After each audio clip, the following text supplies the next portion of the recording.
Magic.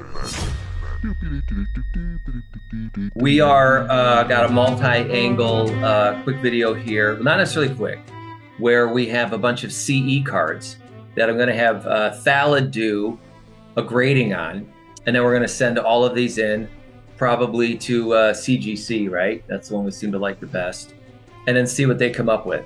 And I'm curious to see how close Thallid gets to what they think.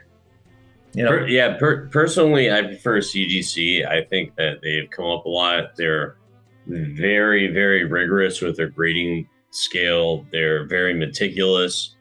It's difficult to get like anything above a 9, like 9.5s or this, and 10s are just absolutely like difficult to achieve. And there's been all kinds of scandals with BGS. Although BGS is currently like kind of the industry standard. Personally, I believe that CGC is going to overtake them. so what we've got is an international black Lotus. Got, of course, multiple angles here for you. I'm going to walk around them like a putz, like I'm some cinematographer or someone that actually knows what the hell they're doing. Yeah. And I want to give you guys some close-ups to sort of see this. We can really make up your own minds as well. You know, you might disagree. So, now the thing about collector's edition and international collector's edition cards are there's 2 points of them that are very sensitive in regards to grading. On the side of you. One, yeah, are the square corners. Now, the square corners are very easily damaged. The other aspect of these cards that's very easily damaged are, if you see this gold flake, the gold print on the back, that flakes off very easily. Now, these cards all appear to me, from what I've seen, they're all near mint. They're all raw near mint. So anything that's less than that would achieve anything less than a 9 is probably not worth sending in, because you're not going to get any kind of premium for anything unless it's greater than a 9. So a 9.5 would get you a premium, because I'm sure the population report on any of these cards is going to be extremely low for anything less than a 9.5, whether it be a BGS 9.5 or a CGC 9.5 or above, or even a PSA 10. So the first thing that you can do to eliminate automatically is the centering. And you want to observe the centering on the front and the back of the card. Okay, so something like this, Ancestral Recall, to me, I would say it's heavy on the right-hand side, north and south on the card.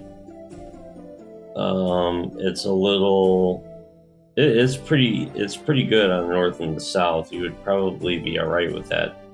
But I don't think, for grading purposes, you would get higher than 8.5 on centering.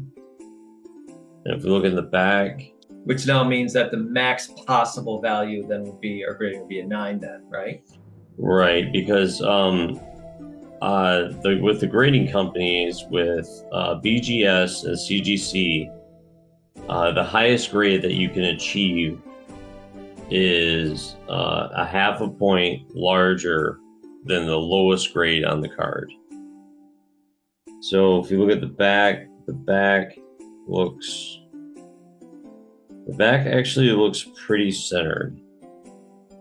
Now, there is a tool that you can purchase to more accurately, than just not by eyeballing it, look at and evaluate the centering on the card. But if I were asked if I would send in this Ancestral Recall just on the basis of centering alone, I don't think this Ancestral Recall even regardless of the rest of the card. I don't think it would command a premium any more than a near mint raw. Mox Pearl actually looks pretty good. It's just slightly heavy on the right hand side of the card, but that looks like 8.5 to 9 to me, so that means that 9.5 is still in play. And if we look at the back, it looks a little heavy on the bottom and just a little heavy. Like I said, like you can see the reciprocation on the back of the card, where it's just a little bit lighter over here than over here. But this is a card that I think needs further evaluation to identify as a gradable or not gradable card. Okay. And here is a beautiful example of a time twister.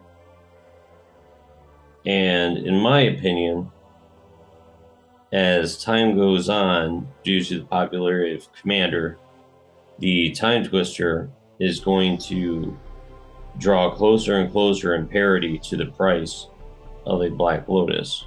I do not feel it will surpass the price of the Black Lotus just because of the iconic nature of the card. But the fact that the most popular format only allows for one card out of the Power 9 to be played leads me to believe that the disparity is going to be closed.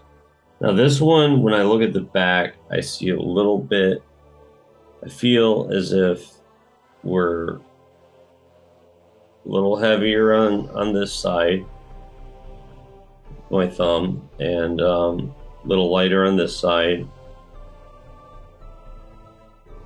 and a little heavier on the top, lighter on the bottom. This is a card that I would wait till we get the tool to further evaluate before we decided to, or before you decided, or I advise you to decide to send the card off the rating. The Mox Sapphire, this one looks a little off to me. This is another one to evaluate a little closer as well, without taking this out of the sleeve, which I do not want to do right now. So looking at it just from over your shoulder, my guess would be that the right side is heavier than the left. Is that what you're seeing? Yes. Okay. That's exactly what I'm seeing. Right, and you're eyeballing it from 3 feet away, right? Yeah. We've trimmed the fat of it. We don't. I think the Ancestral Recall is not worth grading. These three are worth further evaluation. The Mox Ruby. Wow, this one looks really good too. I mean, these were all acquired from Card Kingdom, correct? Correct. Yeah, and Card Kingdom, I gotta say, man, they always do a really good job, and they do a really good job with their grading. Not only do they do a really good job with their grading, but if they have multiple near mint copies of the same card, and you call Card Kingdom, their customer service will literally pull all the near mint cards, and you can say, listen, I'm trying to get these cards graded. Could you evaluate like these cards and like send me, like the one that is the most centered, one that is most likely to get a higher grade? And they'll usually do that for you. His back looks really good. The front, I see it's a little light on this side, a little heavier on this side. That's another one. I mean, you did really good on these, man. This one, I'm going to eliminate. We're heavy over here, light over here, heavy up here, light down there. The back does look good though. Time Walk looks pretty good. It looks a little thin up top, a little thinner than I want, but I could be wrong. If we had, once again, we need to order the tool to further evaluate mathematically. Now, if I look in the back, it's a little heavier over here than over here. I would place this one up here.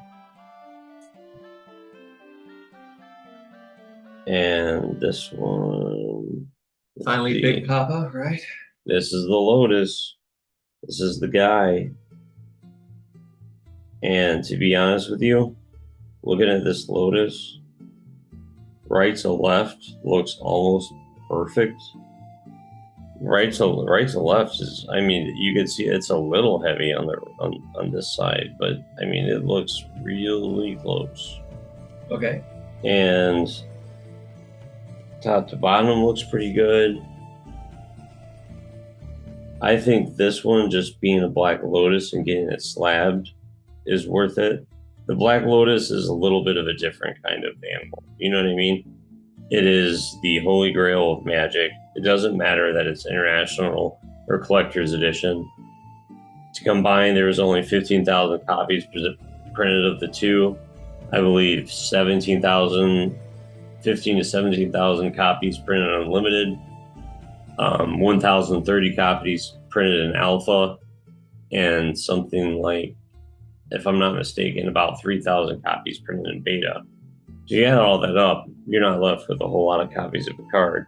So it's the holy grail in Magic. So regardless of the centering, and if you think you can get anything 8.5 or greater on this card, I would send it in. But upon first inspection, before we inspect any other aspects of the card, the 8 copies, these are the ones that are most likely to be graded. These are the copies that I would not bother to grade, because being near mint, and due to centering issues, I don't think that there's going to be any premium at all commanded by getting these graded. Well, thanks for hanging out with us for a few minutes for our part 1 of grading of the CE cards. So we've got 3 that are a no and 5 that are a maybe or probably. So we will use in part 2 the actual centering tool, and we'll see how well we did when we actually can look at it down to the micron. And this can help us, and all of us, if we want to send cards out for grading, to get a rough idea if it's even worth it at all. And if you're ever going to buy a card in person, you bring a little piece of plastic here and figure out if you have a card that's actually worth obtaining. So stay tuned for part 2. I'm gonna read my book now, like I'm in some old Sunday afternoon, like movie show, voiceover, like guy thing. Magic.